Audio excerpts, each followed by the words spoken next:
with Sammy and Coral and Denali. Would you guys mind introducing yourselves and just telling us where you're from, a little bit about the work that you do, and kind of any positions that you serve in, and we'll just start right there. So, Sammy, are you still with us? Ayukwi, now Sammy Jinsaw III. I come from the village of Reckwall, which is in Northern California. I'm a fisherman, but also the program director of the Ancestral Guard, who develops cutting-edge programming for rural communities in Northern California. I'm also the youngest person to serve on the Yurok Tribe's Natural Resources Committee as vice chairman. I'm happy to be here, and I'm going to be, honest with you guys and pretty much just try to answer any questions.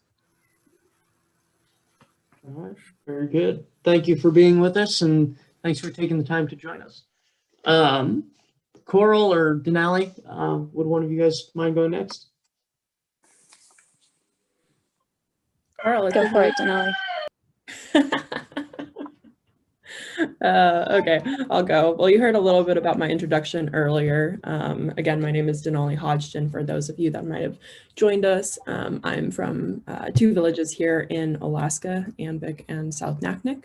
I'm currently calling in from Lower Tanana Dene lands, which are the lands that I was predominantly raised on. And I do a lot of work within the media capacity. I also am a fisherman or a fisherwoman. Nice to see you, Sam, on here. So maybe we'll get a little bit into that. Connor actually gave me my first pair of backcountry skis. So I identify as a skier and a climber on a lot of our traditional lands. And yeah, I wear many hats. So I'm sure that'll come out, and I'm really looking forward to engaging in the audience's questions as well. Thank you. Coral? And you all also heard from me a bit earlier, but my name is Coral Avery. I'm a Shawnee tribal citizen. I'm in rural San Diego County, hence the chickens in the background. I'm sorry, it might be a little bit loud with the animals that live around here. But I'm back home in Kumi Islands, visiting my family at the moment, but I'm based out of the Willamette Valley, Kalapuya lands in Oregon. And I'm currently a BIA Pathways intern working for both ATNI and also for the Northwest Climate Adaptation Science Center. And I'm also a person of many hats, so I'll leave it at that. Well, thank you, Coral. You guys heard a little bit about what I do, mainly. So I've grown up between St. Lawrence Island, Gamble, and Kenai in Alaska. I too am a fisherman, making it a poor trend that most of us are fishermen. So that means that anything we say here is probably not true. And I work mainly with regards to policy. I served on the state of Alaska's climate action leadership team, where we created the climate policy for the state. I currently serve as the vice chair for the Arctic Youth Network, and just was elected as a youth commissioner for the National Congress of American Indians. And so I'm really happy to be with you guys. We're going to start off our discussion here in just a second around what tribal resiliency means and what it looks like, and why we can't say resiliency. And so if anybody has any questions that come up during the discussion, feel free to just put them out in the chat, and we'll get to them whenever we do. So kind of starting off here, what does tribal resiliency mean to you? What does it look like? What does it feel like? What are examples of it? I know in our communities, we see it in terms of our elders passing down stories and our traditions being perpetuated. But I was wondering what it looks like in some of your guys' communities. Feel free to go for it, whoever wants to.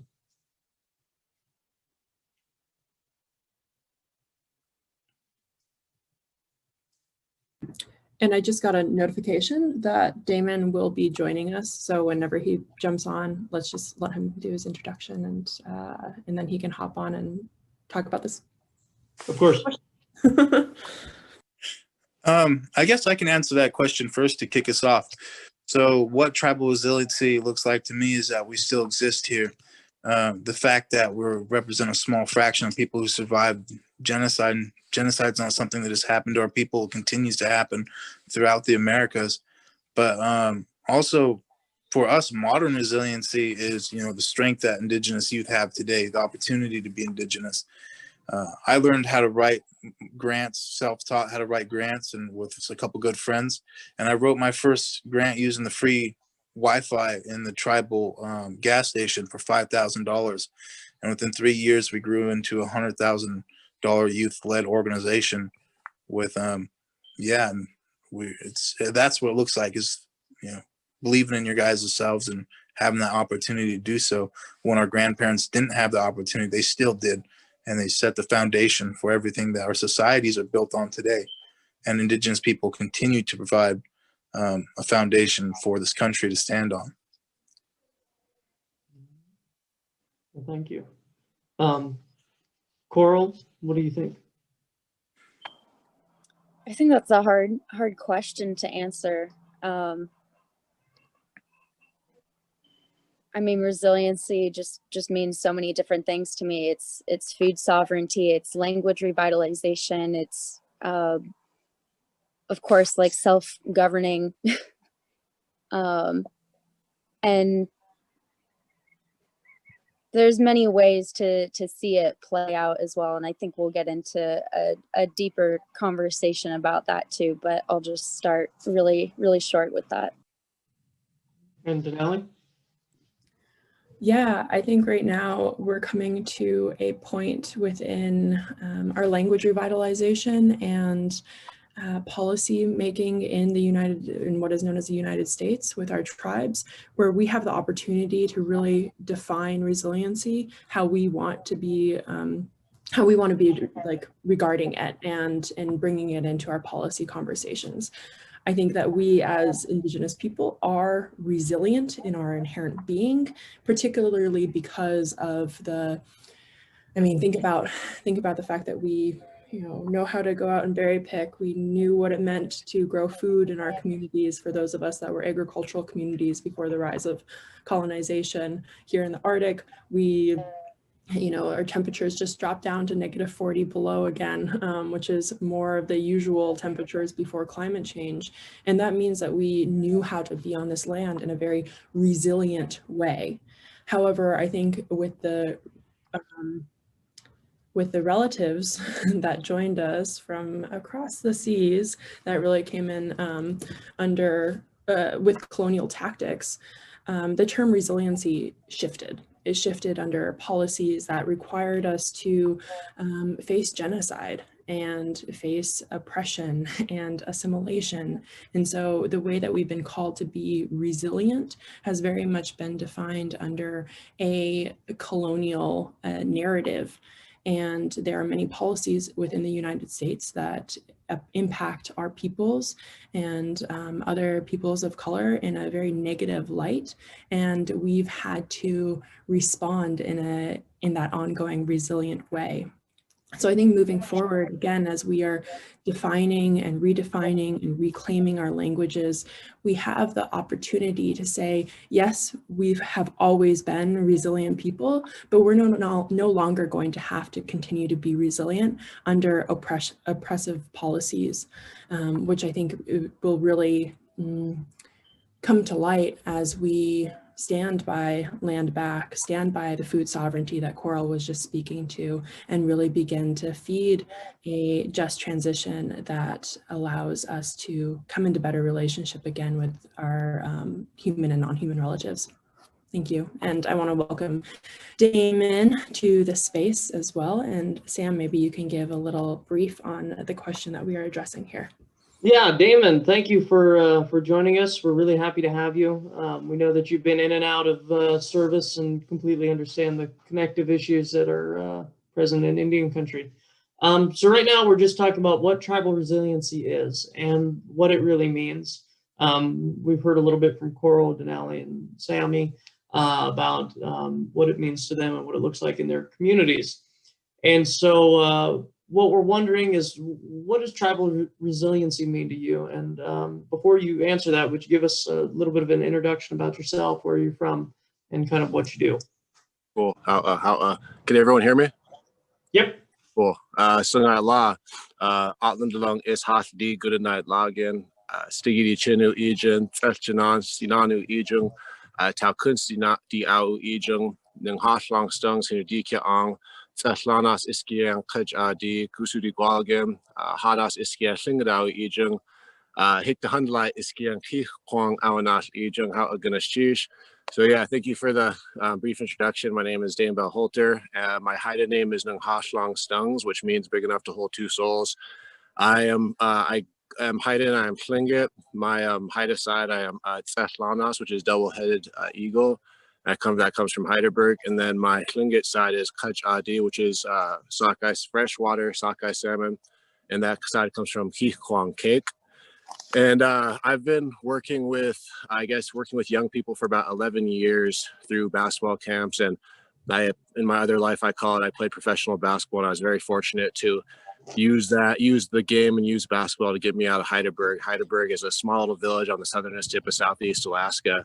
So today, I've been all over the country. I've been to 16 countries, and I've been very fortunate that the game has brought me not only around to play basketball, but also, work with people all over Indian country. So I appreciate you guys, bringing me on board and having me here with you today. And I appreciate, giving me this time to share. And so I kind of think of tribal resiliency throughout my career and throughout my journey. I've always acknowledged the Haida people because that's a community I grew up in. And if you're familiar with Pacific Coast art, then you know how powerful the Haida people are. You know that the Haidas are very, very great artists. We're some of the canoe people of the Northwest. We traveled on 100-foot war canoes all the way to New Zealand, all the way to Hawaii. We traveled all over the world. And whenever I highlight that, I always think of how resilient our culture is and how resilient my community is and how resilient communities like Haida Gwaii are. Haida Gwaii back in 1970, Robert Davidson and his brother Reggie Davidson, they raised a total poll after a 150-year hiatus. And when I think of that, I think of resiliency in that form as they didn't sit around and wait for people to teach them or tell them what to do or how to do it. They just went out and did it. And that's what our people did. That's what I look at as resiliency. Resiliency isn't, sitting down and just waiting for people. Resiliency is taking the initiative. And, when something is wrong, we look at it, we find out how we can help. We look at our communities and find out how we can support our communities. And that's what I've kind of done with my work and with what I've done with basketball is that I've used the game to create a platform and create connection to community. Because if you're familiar with Indian country, you know that basketball is very big. So that's what I took advantage of in a sense, was that I saw that kids enjoyed basketball. But the biggest thing was I taught life skills through basketball, which was, learning how to be criticized, learning how to handle adversity, learning how to work together. And that's one of the biggest forms of resiliency is figuring out how you could help your community and work with those around you. Teamwork is a very, very big form of resiliency because for thousands of years, if if there's people in our community, they didn't go hungry. We made sure they were fed. We made sure the elders were taken care of. That's teamwork. That's looking out for your community. So when it comes to tribal resiliency, I would say that captures, what it really is just being able to look at your whole entire community and find out how you could support one another, how we could lift up those around us, how we can make sure we're all thriving, if that makes sense. Yeah. Well, thank you, Damon. Really powerful words. It sounds like from all of you guys, there's a lot of similarities, and it looks like in you guys' minds, tribal resiliency looks a little bit like sovereignty. It looks like a little bit like self-determination. It looks like access to our foods, and it looks like our determination to survive and our determination to do more than that, to thrive. All of these pieces fit in and create what we know as tribal resiliency. And so I'm wondering, Damien, you answered this a little bit, but to the other panelists, how do you highlight or kind of integrate tribal resiliency into the work that you do? And how do you make sure that it is kind of a constant piece that's brought up in the circles that you frequent and in the spaces that you occupy?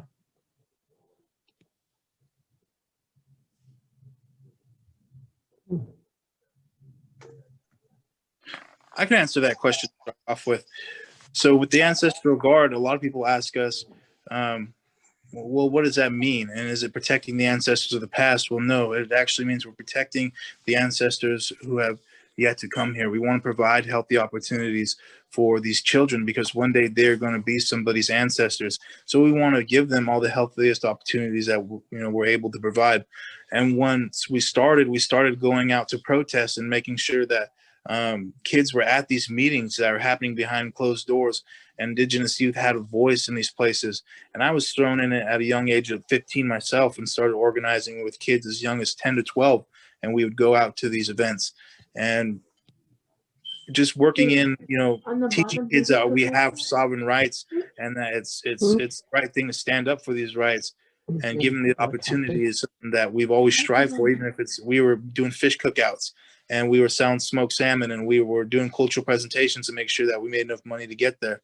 And then we started developing programming around the fact where we all started from, which was they called us a Smokehouse Boys because we would go down the river, we would collect community fishing gear and then teach kids how to fish and go down the river, teach them how to row boat, set net, and then we'd smoke up fish and we'd actually deliver fish to elders. But that had stopped happening in 2002 when a fish kill, the largest fish kill in California, happened. And we've seen thousands of dead salmon along the banks of our river because of policies and because of political beliefs. And that's when we decided we need to stand up and fight for this rights and provide for this river like this river is provided for our people.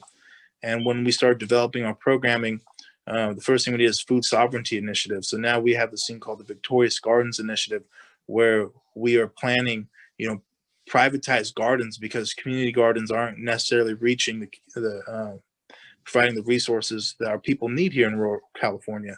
And so we're providing these garden spaces, and then we're also providing assisted gardening services to make sure that these family gardens are growing.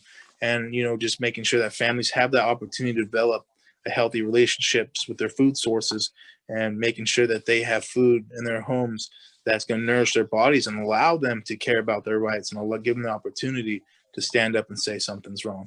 And that's where we've been focusing a lot of our intentions and voice and powers and creating healthy opportunities within our food systems in Northern California. I think that's very important, and thank you for the insight that's brought around that.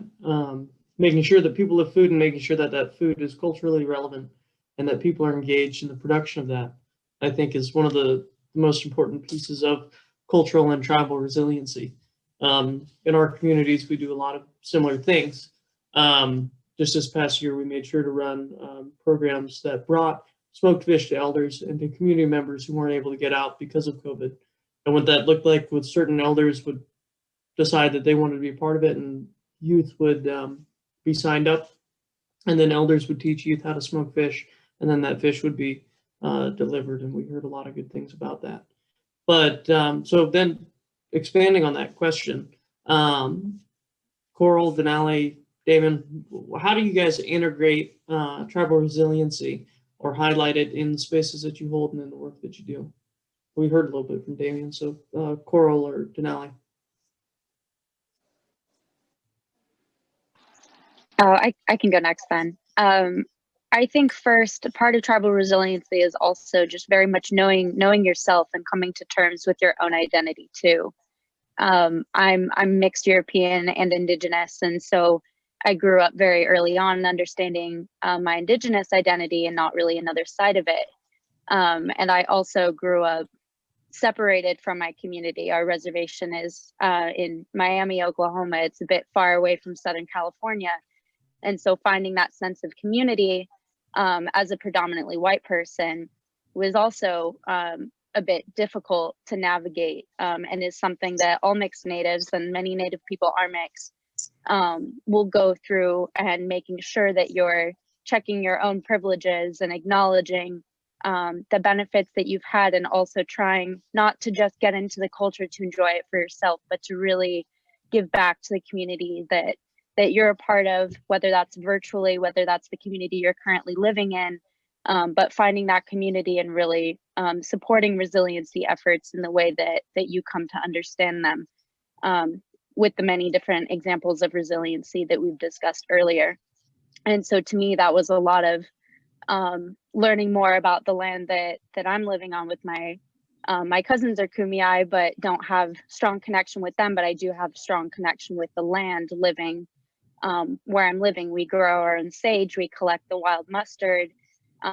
We still have a lot of similarities in that way, but as an individual and with others in the community, also fight the same political battles, also fight for health and wellness for local tribes, also help really in any way we can on those efforts for self-determination. And then moving away to college as well and becoming more of, I guess, what would be described as a urban native or suburban native, I guess, depending on where you go. Readjusting and realigning your thoughts to make sure that you're supporting the people that are there in that community and not always leading with your experience and what you know, but sharing and listening first and understanding that and supporting what those communities are really working towards. Well, very good. Thank you, Coral. Damon or Denali?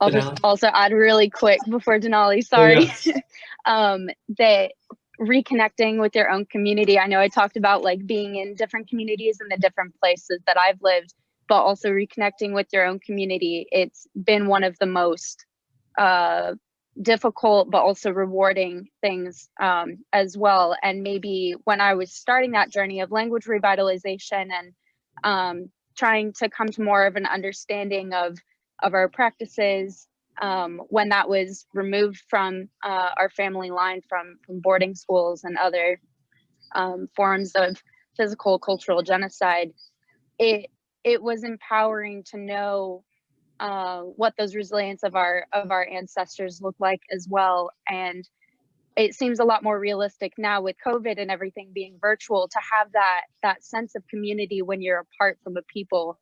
And I really hope that given everything the pandemic has put on our communities, that we can see the ways in which we've been able to adapt to these circumstances and have that support resiliency efforts.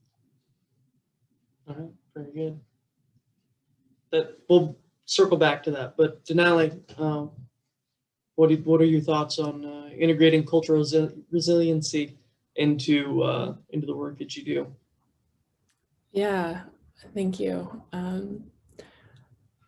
I guess I really appreciate what Coral said, and a lot of it does resonate with me as well. I think there's been a little bit of a, I've had to dig into my identity as well as growing up more so in like Fairbanks and Anchorage, which are two of the larger cities in Fairbanks, and not necessarily having deeper roots in Anvik and South Naknek. Over the last few years, part of the reason I've gone into commercial fishing was to become more rooted back in my home community and back into Bristol Bay. And that has been a beautiful process, definitely a hard one. And I guess now I'm starting to think more so about my role in this in-between space as more of a translator. And so a little bit more about me, I ended up going to school also outside of Alaska, away from home, on the East Coast of the United States, and on Wampanoag and Narragansett lands, and have my degrees in anthropology and public policy. And as we know, anthropology has actually done a lot of harm within our communities, writing narratives that have erased our people and wrongly, in many ways wrongly, written those pieces down. However, what I've been noticing now is in my home community of Anvik, a lot of our ways of knowing are actually written in to a couple pieces by somebody named Cornelius Osgood, who is an anthropologist out of Yale, who did a lot of work in Alaska, and Van Stone, who is another anthropologist and explorer.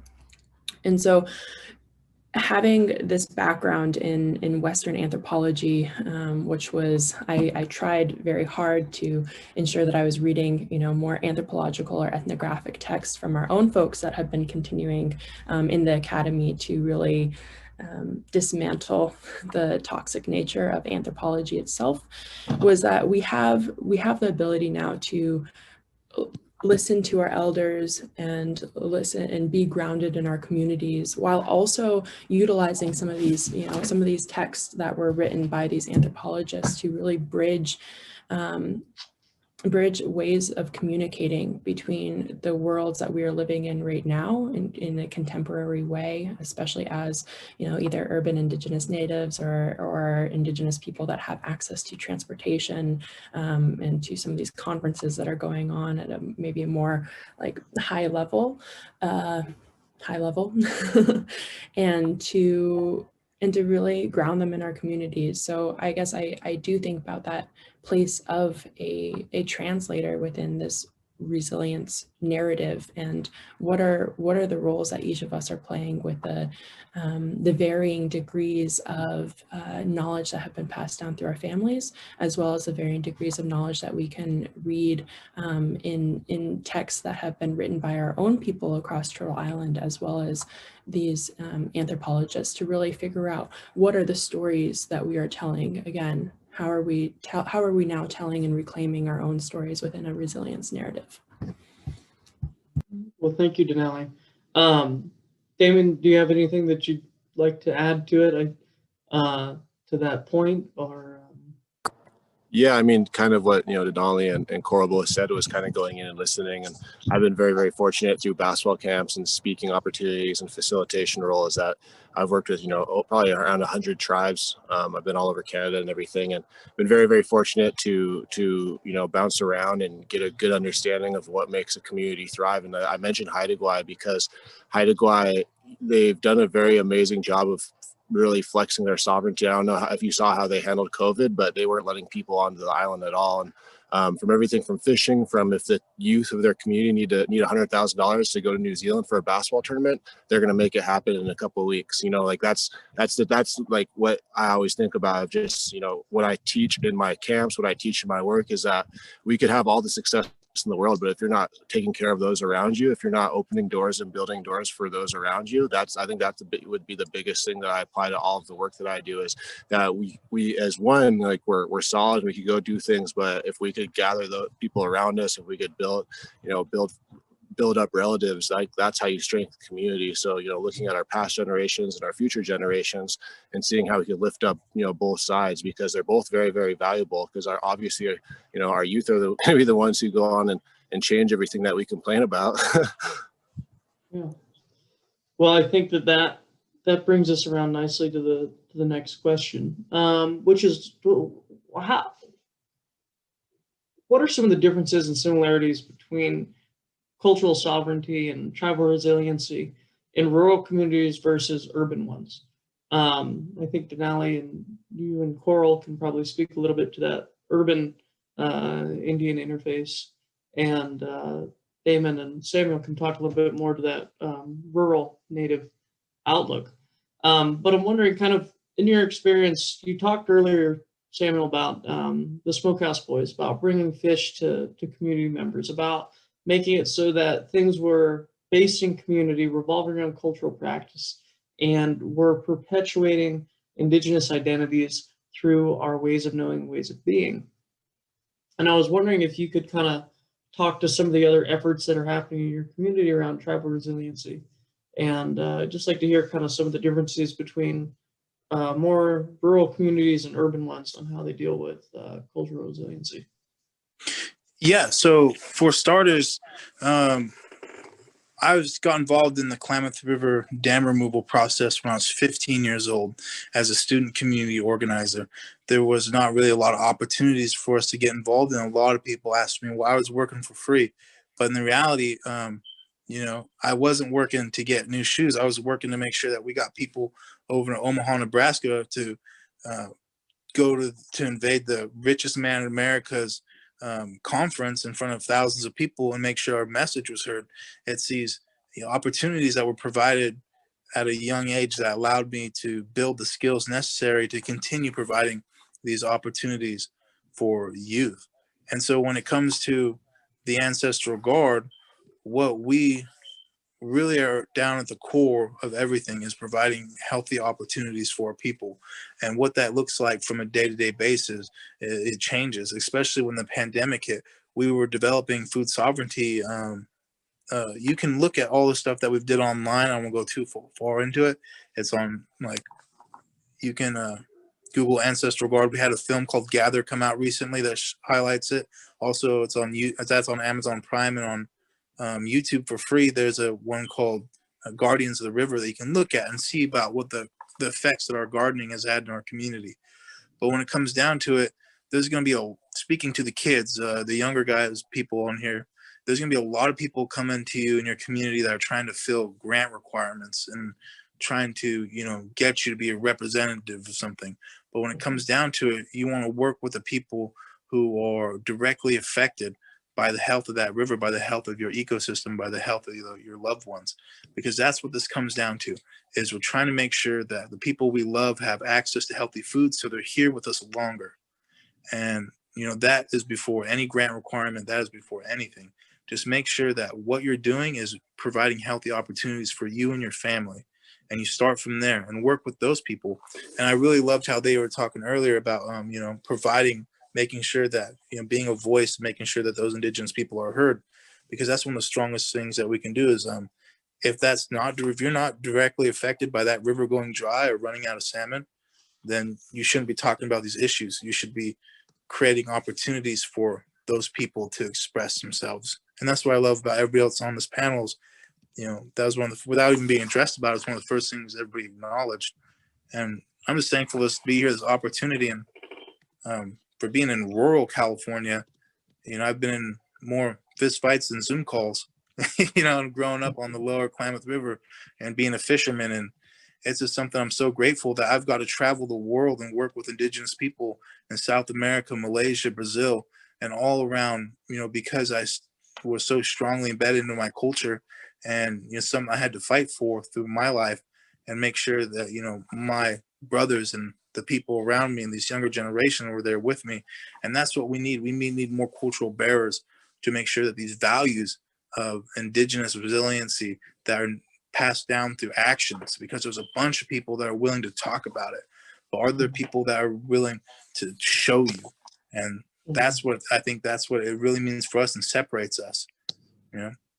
Yeah, bridging that gap between advocacy and action is something that is always quite hard. Thank you for those words and that wisdom that you just shared.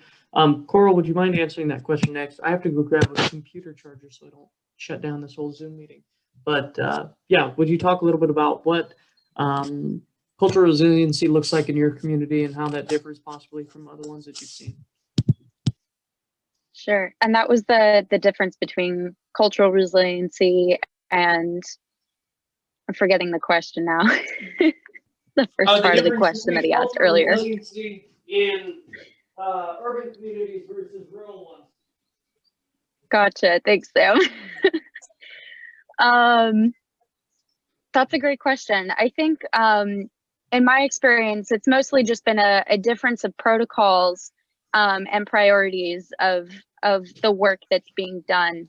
When I was in middle school, we had a garden club program. Everybody was very, or maybe not everybody, I went to a pretty large middle school, but a good portion of students were really interested in having that connection to the land, this tiny area between all the concrete in our urban kind of suburban area where our school was located. And we still grew fresh organic zucchini, gotta be this big, and used all of the food that we grew to cook for each other and for our families. So I've had that experience again when I started working for the BIA. I'm a Pathways intern with the BIA, and I started working for the Confederated Tribes of Siletz in Oregon while I was going to Oregon State University. And although I worked there for a very short amount of time, the most impactful program that I was able to work on with them was in food sovereignty, and reestablishing that healthy connection with first foods and with other healthy foods to kind of address the health crisis, and also that kind of disconnect with the land and with foods, as many people are very familiar with. And yeah, the main difference for that was really protocol, was the way that we went about growing that food. And I'm trying to think of some other examples too, because most of the other things that I've done are really based around politics as well. Sorry, I'm just seeing Sam's message to everybody. Oh, no. Well, no, thank you, Coral. I think that does bring up a good point. I've grown up between St. Lawrence Island, which is ultra rural, where about 90% of your diet is subsistence foods, where if it's on your table, there's a strong likelihood that you either caught it or you shot it. And so in that community, tribal resiliency really just looks like daily life. It looks like bringing kids to go to dancing, bringing kids to go fishing, bringing kids to go hunting. It looks like building up our community's infrastructure to protect us from high sea surge.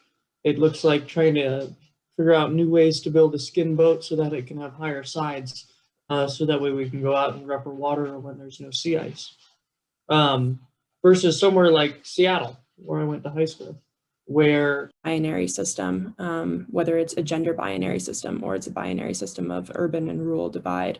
You know, the urban and rural look very different in Alaska than they do in across Turtle Island because of the access to roads. You know, we don't have as many roads up here in Alaska, and so many of our communities are much more, their ruralness is very different than the ruralness of, say, the Navajo Nation, even though I know the Navajo Nation is like also faces extremes in accessibility to like through those road systems. And that really just brings me to like the design perspective. You know, here in Alaska, we are under the climate change that we're facing right now. As you said, Sam, we are seeing everything from like the loss of sea ice to more people thinking of Alaska as a much more as a place where they want to go because of, you know, romanticized histories.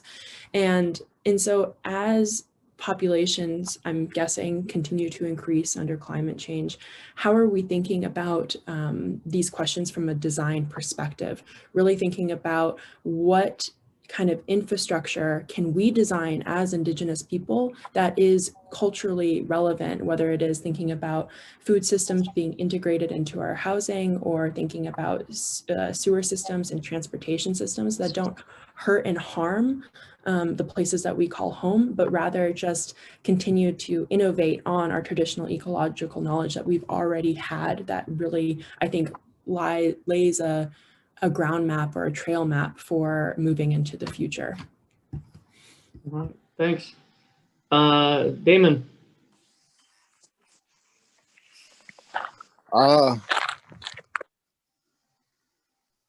Okay, sorry. That's probably a long-winded question answer, as we know, but I was kind of thinking about every issue that is in our community is basically, it's because of mental health, it's because of trauma. So I've always kind of looked at what makes a healthy ecosystem within the community is if our people are healthy, then we can practice the culture in a stronger way. And from personally speaking, in my community, a lot of communities that I have visited, the communities that have culture thriving and stuff, those are the ones that are doing a little bit better. But I think the underlying thing is I would create as many healing spaces as we possibly could, because if we have healing spaces, then that's going to elevate to everything else, you know, because a lot of our young people where I come from in our communities, they get addicted to substances at a young age. So if we could find ways, you know, for us to really address trauma, I think that'd be the biggest thing, is having a lot of conversations around trauma and is creating as many healing spaces as possible. Because, you know, us being from Alaska, as an Alaska Native men, you know, we represent 6% of the Alaska state population, but we represent 39% of the prison population, you know. So there's so many men who are Alaska Native men, Black men, all of these different are men of color who are sitting in prison because there are no mental health resources. So I think that would be my biggest thing, is I'd find ways to tackle mental health. All right. Well, thank you. Coral? Oh, Sammy. Oh no, go Coral. Actually, I'd love for Sammy to go. I'll just make mine real quick. I wish that, I didn't have to be needed. I wish I could be, I never want to be an activist. I never wanted to, spend hours of my life doing research and sitting in meetings. I'm a fisherman. I only did that because in hopes one day that I will be able to just be a fisherman again. I wanted to be a butcher and help people cut up, hunting stuff. But, that's never going to happen because our people were always going to be needed. And, I wish I could just fish with my mentors and learn the things I'm supposed to be learning. But instead we're learning how to constantly combat, the state, because I just beat a federal case, could have went to prison, could have did, but we beat, it's like, I wish that's what it was. I wish our people didn't have to worry about this. And that's what my thing is. Coral? I really say really quickly, Sam, I'm really inspired by you, and you make me want to go hike right up to the top of this mountain. Well, man, enjoy New Mexico, and remember to drink water. I got homies up there, so I'm happy you shouted those guys out too. Very good. Coral? Yeah, I'll just use this last little bit of time to just say to all the other youth and other folks that are here today, one, thank you for coming. But to also just find what you're really passionate about. There are so many different aspects to this area of work, and like everybody has an important role in it, no matter where you're from, the complexity of your identity, any piece of it, like you can make a big difference to those that are around you, to your tribe at a larger scale, I guess, more at the core of politics and in wellness and food, in language, whatever it may be. So just keep looking for those opportunities. Don't be afraid to reach out to things that seem like they're a bit above you. I didn't think I would end up getting the job that I'm in now. I didn't think that I was quite qualified for it. And I'm so glad that I did. I love every bit of it. So just keep reaching for those opportunities, show up to protest, show up to lobby, speak to legislators, even if it's out of your comfort zone. Just keep taking those opportunities. And then also remember to take time for yourself and focus on your wellness and what makes you whole. Well, thank you, Coral, and thank you for the wise words and the guidance here from everybody. And thank you for sitting on this panel and coming and sharing your thoughts and wisdom with us today. Right now, I think we're going to take another 2 or 3 minute break if anybody needs to run or do anything really quickly. And then we're going to come back and kind of enter into a larger group discussion about some of the takeaways from today. So if we could be back by 1:27, that would be awesome, guys. So thank you all. Yeah, and just real quick, I'm gonna have to go. So I do want to say Hajikadistan, thank you so much. I ended up overbooking myself today, which is, I think, part of the time management. I usually run on time. So yeah, thank you all so much to the organizers and then for everybody that showed up. And I just second what Coral just said in terms of the engagement that we have. And, one of the things I'm really envisioning is continuing to be able to hear about everything that's going on across Native country, especially youth-led programs, because I think the work that we really have to do is, again, we don't necessarily have to reinvent the wheel. We just have to see what is continuing to already happen across so many of our communities and continue to be inspired by one another. So Hajikadistan, and we'll see you later. All right. Well, thank you, Denali. And thank you, everybody. We'll be back in about 3 or 4 minutes here. In doing these summits, we always want to see what the takeaways are and what comes out of them. If we sit in a room and we just talk to ourselves for 3 hours, then we've done no good. And we may as well put our efforts towards something else. And so I'm wondering, just kind of briefly, if anybody would like to start, what did you come in learning today, or what were some things that stood out to you, or anything like that? So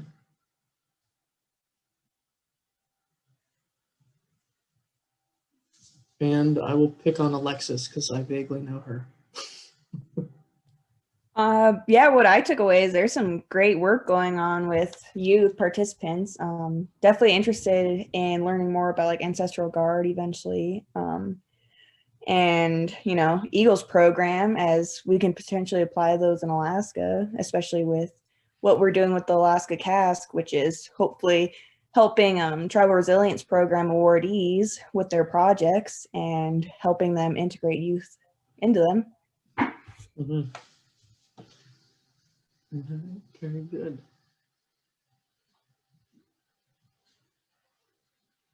Oh, Slam. One thing that Connor said that I was really messing with is that a lot of people are beginning to value the environment and really Indigenous voices. I think we're confronting a shift in really the way that the majority of America, white America, is thinking. I think we're doing a good job so far of trying to guide that as Native peoples and not to let off the gas. So whatever work you guys are doing, however small or big it is, you know, I appreciate and keep it up because I think we're in the midst of making some really big changes. Mm-hmm. Very good. Thank you, Slam. Kelsey, did anything stand out to you today? Hi.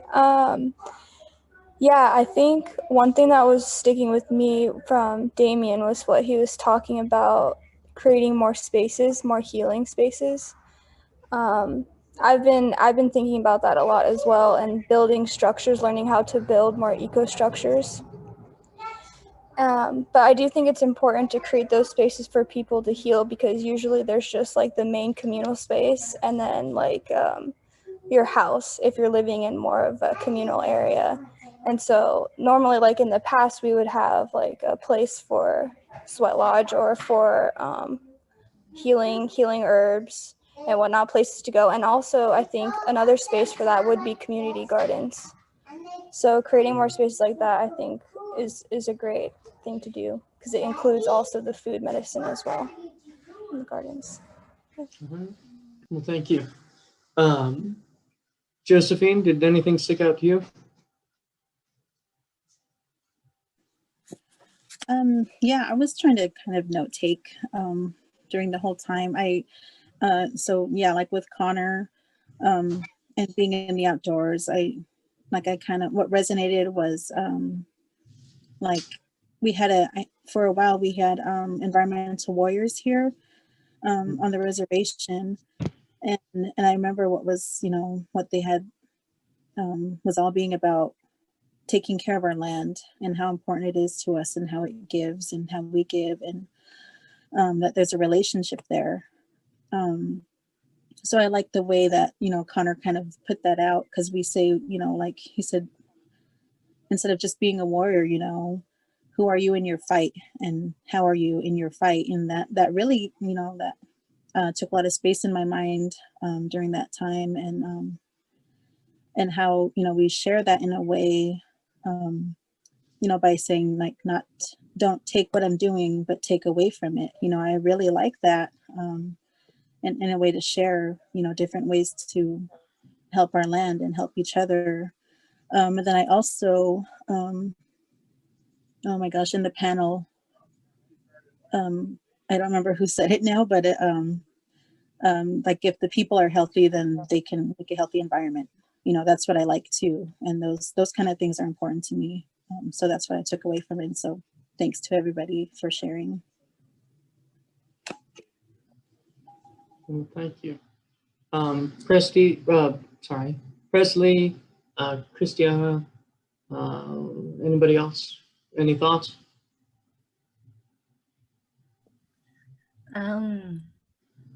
I think, well, I was in and out, sorry. I think it was good to hear about the eagle stuff, hearing it, and then I got distracted of my class meeting on my other laptop, and I was like, oh crap, I gotta get into class stuff. That's all. Well, thank you.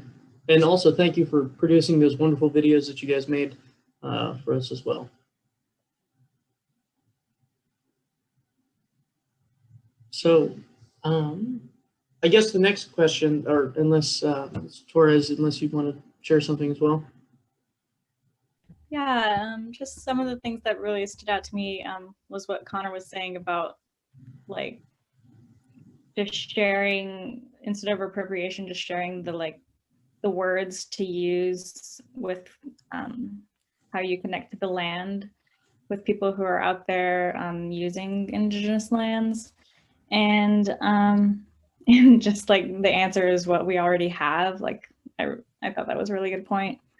And also, I really appreciate Coral for bringing up,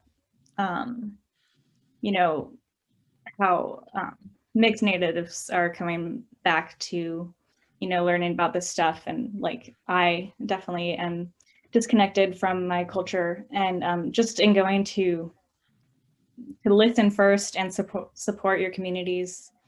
So I really appreciated that point as well. Well, thank you. These are important things, and they guide how we move forward. Jeremiah, I see that you've unmuted yourself. Did you have something to say? Oh, we can't hear you. You may need to connect to audio.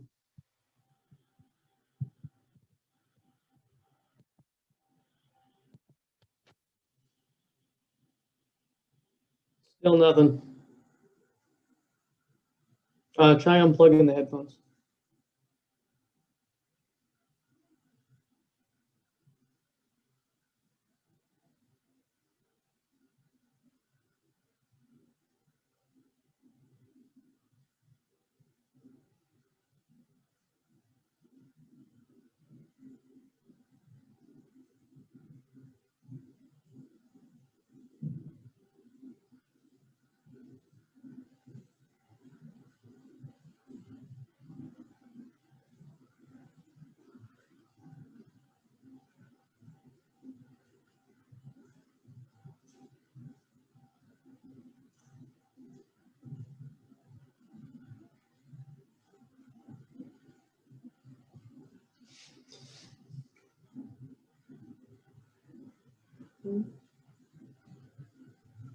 I will say while we're figuring out this sound issue that both Kelsey and Rachel on the call today were two of our participants in an event that we, or I guess not event, but opportunity that we organized last year with ATNI, the Indigenous Youth Video Contest.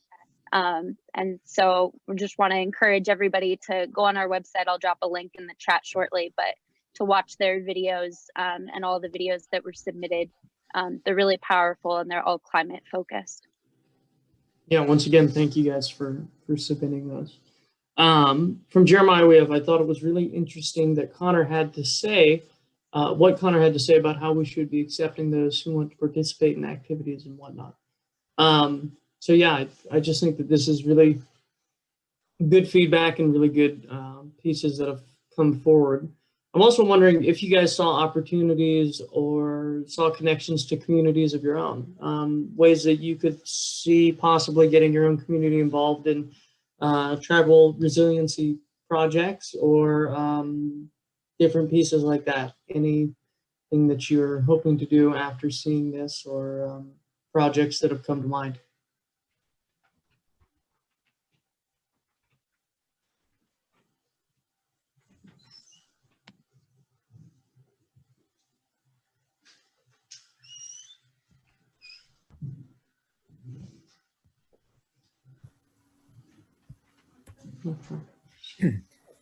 I know there's a lot of interest in identifying what those healing spaces that can be restored or kind of emphasized on tribal lands. I think a lot of tribes are trying to figure that out, whether it be a physical geographic space or a spiritual place.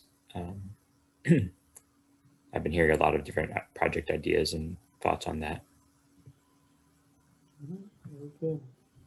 Well, thank you, Chaz. I'm wondering how many people you can raise your hands, you can unmute yourself, you can turn on or off your video or do whatever. How many of you guys would be interested in working on a project that sought to bring together your community around a cultural resiliency project, something maybe like the Eagles project? Just a show of hands. You can go down into reactions and do some stuff there. All right, I see you, Kelsey, and Jeremiah, and Christiana. And Slam. All right, that's a good showing. So within that, what would be kind of some of the first steps? Oh, actually, a lot more.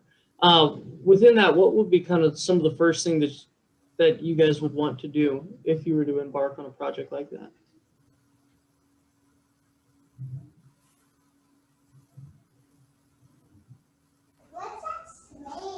For me, I think I would need to can someone recap again what the Eagles project is and like a little bit more of what it encompasses? Yeah, so Mike had organized groups inside of rural schools and had kind of set up a competition between multiple schools in which the students collected recyclable waste from the school, piled it up into different kind of groups, and then he would pick it up and weigh it, and then one of the schools would pull ahead. Was done with tribal schools in rural areas, and the point of it was to introduce kids to recycling, and then also to kind of our tradition of keeping the land the way that we found it, and kind of protecting our spaces that we live. So that's kind of what his project would be, or was. But any project that you think of could be different or anything like that. So I've been thinking of this project that I've been kind of working on, but it's not totally completed, but I'd like to just put it out for people's ideas and whatnot. But it's similar to part of what the Eagles program did, where they measured their carbon output. And so I did a carbon and nitrogen footprint study of the university that I was attending. And so it's a really easy platform of information that you can load into a database, and it basically does all the calculations for you. But I thought it would be a great type of program to introduce to tribes or maybe tribal schools, to have the youth get involved and provide green job opportunities. And why I also think it's a great opportunity is because mostly what you do is you collect data. So it gives youth an opportunity to go to different places in their tribe and ask them about what they're doing with their work, and ask them if they can create a relationship there where they can learn more about what their expenditures are and how much maybe like electricity or whatnot that they're using. And then they take that information back to the online calculator thing. And then, yeah, you can try to create a reduction strategy with other places. The only thing about that is that I don't want it to just be totally computer-based, because I think sometimes there can be a disconnection there. So it would definitely, I think it could be fun if there's like multiple people involved, so that way you can like go with your friends and go like still have that relationship of making connections and really just talking story with people. Very good. Thank you for that inspirational project. The reason we ask is that we're trying to put together a kind of a steering team that will work on one of these projects with you, and kind of help build an effort behind it. And so thank you for sharing, Kelsey. Does anybody else? I saw Jeremiah, you had unmuted yourself at one point during that. Anybody else have any other ideas of projects that they're hoping to pursue or anything like that?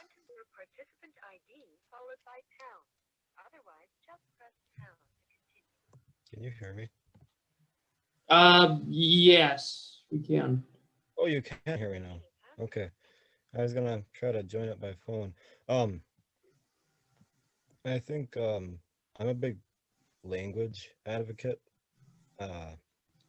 So I mean, my degree, I'm getting a degree in education. I'm hoping to tie my Menominee language into classrooms and stuff. But I think I'd like to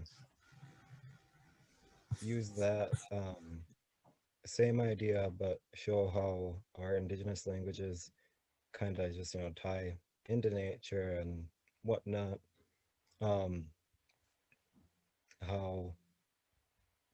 did you ever hear about there's this thing in Hawaii, and there were these fishing beds, and they actually lost how they made the fishing beds. They've, just after years and stuff. And then by looking at their language, they could actually, the instructions to make the fishing beds was actually in the name for the fishing beds in their traditional language. And I think just, looking at our languages and looking at what we left for instructions in our languages would be very interesting to look into. All right. Very good. Thank you, Jeremiah. I see from Presley down there, we have, I'm interested in food sovereignty in my local community, as well as Kelsey. Christiana, did you have something to say? I have to leave to get back to class. My mom called me to tell me to get back to class. Oh. I've All been right. missing half the day of class, and I told them that I might be in and out of class because I'm in your guys' meeting. I don't know you guys know my mom, Catherine Edwards, from the first vice president of Clinton Ida. I forgot how to say her native name. Sorry. So it was great to see you guys. I hope you guys have a good day, and thank you for inviting me to come to you guys' meeting. All right. Well, thank you, and thanks for coming, and thanks for adding to our discussions and taking part in this great experiment that we've all embarked upon. So thank you. Yeah, thank you for being here. So this, I'm just kind of thinking here and moving through one of the projects that I know I've been working on and trying to get some people to work on is one that tries to connect elders that want to teach with youth that want to learn. You take a knowledge assessment of your elders in your community. You figure out who has what skills, who's willing to teach what, and then you go to the youth of the community and you say, hey guys, what do you want to learn? Who do you want to get taught by? And you're able to kind of pair up elders with youth to transfer culture and to do things like that. And so right now I'm looking for anybody who'd want to be interested in trying to get that off the ground as well. But more than that, I was wondering, kind of, we talked about some of the main takeaways, some inspiration that's happened, some projects that you guys want to see move forward and get highlighted. In our next session, we're going to be focusing on youth empowerment and bringing together young people and just kind of highlighting youth voices in every way that we can. We have a number of speakers that we have reached out to, such as the Lieutenant Governor Peggy Flanagan, one of the first Native women to serve as the Lieutenant Governor of any state, as well as Senator Lisa Murkowski of Alaska, who is, I believe, the first female senator from our state. I'm wondering what you guys would like to see in a session that was focused on youth. Would it be more programming that's around creating programs for youth? Would it be more speakers? What would you guys want to see?